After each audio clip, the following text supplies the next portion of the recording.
Dobrý deň, vítam vás naživo priamo v Košiciach z Vevo TV naživo a nachádzame sa na sídlisku KVP. Vevo TV vás pozýva na súťaž o najkrajšiu vyrezanú tekvicu. Program sa bude konať 28. oktobra útorok o 16:00 vo výmeníku na ulici Wuppertalskej. Organizuje to mestská časť Košice sídliska KVP v spolupráci s materským centrom Lentilka. Čakajú vás tam samozrejme hry pre deti, maľovanie na tvár a aj žiarivé prekvapenie. Veľmi sa na vás tešíme. Diel Halloweenu a návštevy.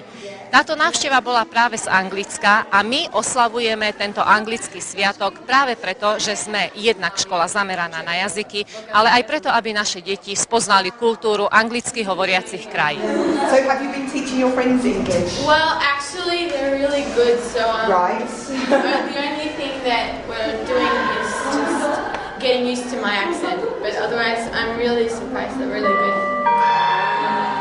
Celý deň sa niesol v znamení strašidiel, to znamená, že deti sa učili v maskách, pani učiteľky pobehovali po škole tiež v maskách, pretože celé toto vyučovanie bolo o Halloweene.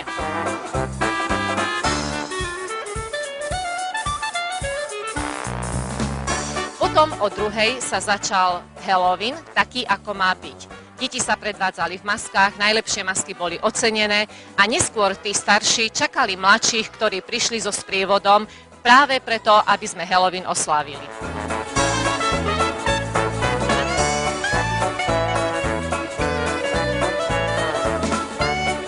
Keď sprievod dorazil práve tu do areálu základnej školy, deti museli prejsť predsom odvahy, boli veľmi odvážne a preniesli sa aj ponad strašidelnú pec. Rodičom sme rozdávali balóny šťastia. Dúfajme, že to šťastie budú mať.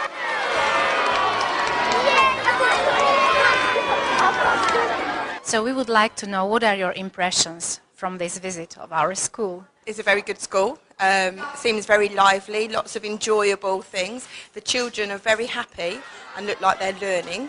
And the Halloween today is wonderful. It's very, very nice. It's lovely and bright and it's very, very airy. It's just really nice. The decor is nice and it looks like it's a fun school to be in. A toto všetko bolo dnes atmosférou našej školy. Z východného Slovenska z Košíc Igor Onder, televízia Vevo.